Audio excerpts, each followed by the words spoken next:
राजस्थान में अजमेर का Sophia girls school देश में लड़कियों के सबसे नामी स्कूलों में एक। सोफिया गर्ल्स स्कूल में बड़े बड़े रसूखदार लोगों की बेटियां पढ़ने आती थीं।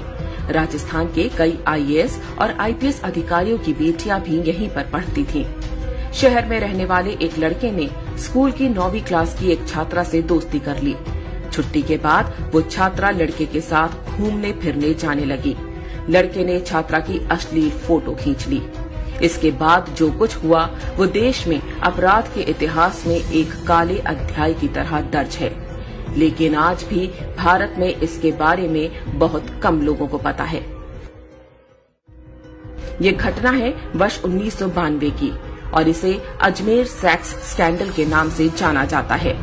सोफिया कॉलेज की 9वीं क्लास की छात्रा से दोस्ती करने वाले युवक का नाम था फारूक चिश्ती।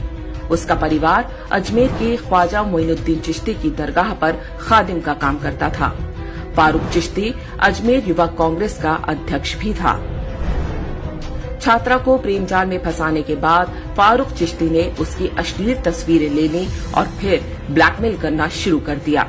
पहले छात्रा का यौन शोषण होता रहा, फिर उससे कॉलेज की दूसरी सहेलियों को लाने को कहा गया। एक के बाद एक लड़कियां इस जाल में फंसती गईं और इज्जत बचाने के लिए वो अपने साथ दूसरी लड़कियों को भी लाती गईं। कुछ से तो उनकी भाभी और बहनों को लाने को भी कहा गया था। पहले एक लड़की, फिर दूसरी और फिर तीसरी। बहुत जल्द ही इस गिरोह के जाल में लगभग 200 से अधिक हिंदू लड़कियां फंस चुकी थीं। अब पुष्ट दावों के अनुसार लगभग 250 लड़कियां गिरोह के जाल में फंस चुकी थीं। ये लड़कियां किसी गरीब या मध्यम वर्गीय परिवारों की नहीं, बल्कि अजमेर के सबसे रईस परिवारों की थीं। यह सब कुछ होता रहा और किसी लड़की के घर वालों को भनक तक नहीं लगी। यह मात्र संयोग नहीं था कि सिर्फ हिंदू लड़कियों को ही निशाना बनाया गया, मुस्लिम लड़कियों को छुआ तक नहीं गया। जिन लड़कियों से बलात्कार हुआ उनमें से अधिकांश 10वीं और 12वीं क्लास